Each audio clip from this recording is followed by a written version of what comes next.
Okay, welcome to part 3 of demand and supply. Now we're going to start to put demand and supply together. And so it's market supply and demand analysis. We've looked at the demand curve, kind of buyer preferences separately.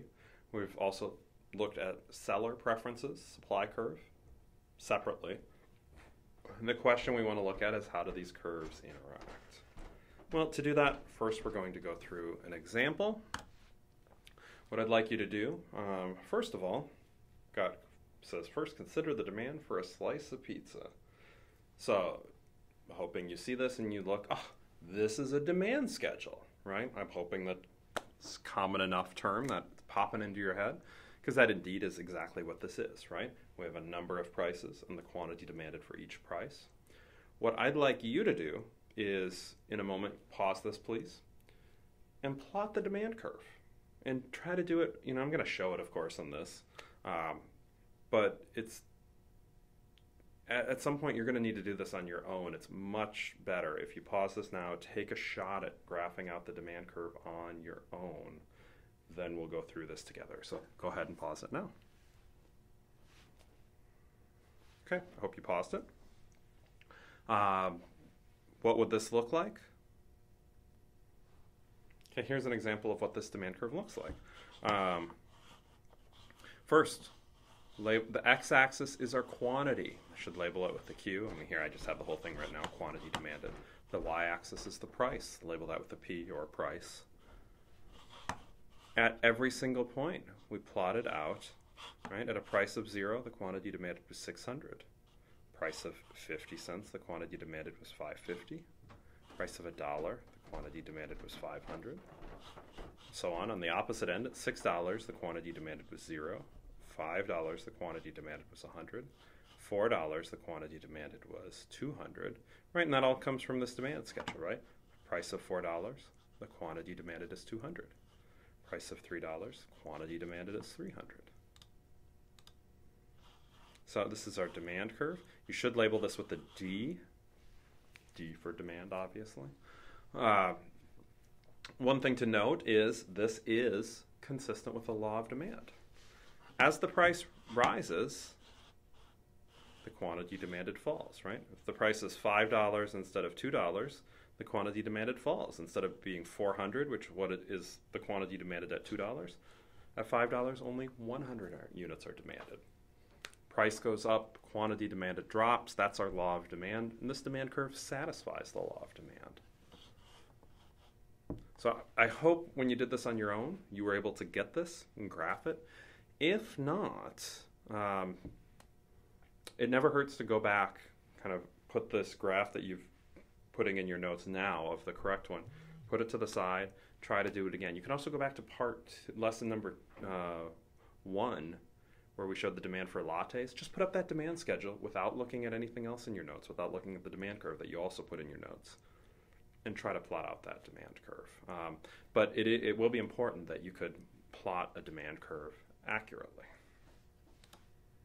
Okay, go from demand to supply. Consider the supply for a piece of pizza, slice of pizza. On a separate graph from the demand curve one, I want you to now plot the supply curve. So remember, now we have prices with the quantity supplied, all sorts of different prices, all sorts of quantity supplied. I'm hoping that you see this and you think, oh, supply schedule, right? Several prices, the quantity supplied for each price, that's a supply schedule. So go ahead and take a moment. Let's plot this one out. Once again, it's better if you pause it. Try to plot it out on your own first. Then we'll go through it together. So go ahead and pause now. Okay, I hope you paused and took some time to try to plot this supply curve. This is what it should look like, right? Quantity on the x-axis, price on the y-axis, and then you started plotting points, right? At price of 0, nothing would be supplied. And that's what you see, price of 0, nothing is supplied. At a price of $1, 200 units are supplied. At $2, 400 units are supplied. So at $1, the quantity supplied is 200.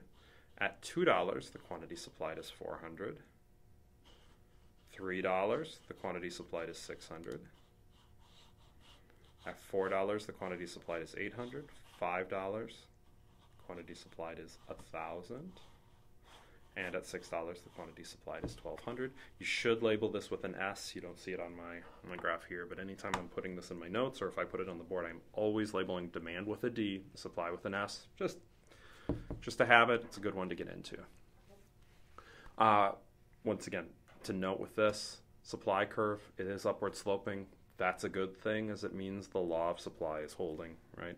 As the price increases, the firm's willing to sell more. Law of supply holds. Okay, so you have plotted a demand curve separately, I hope. Separate graph, you've plotted the supply curve.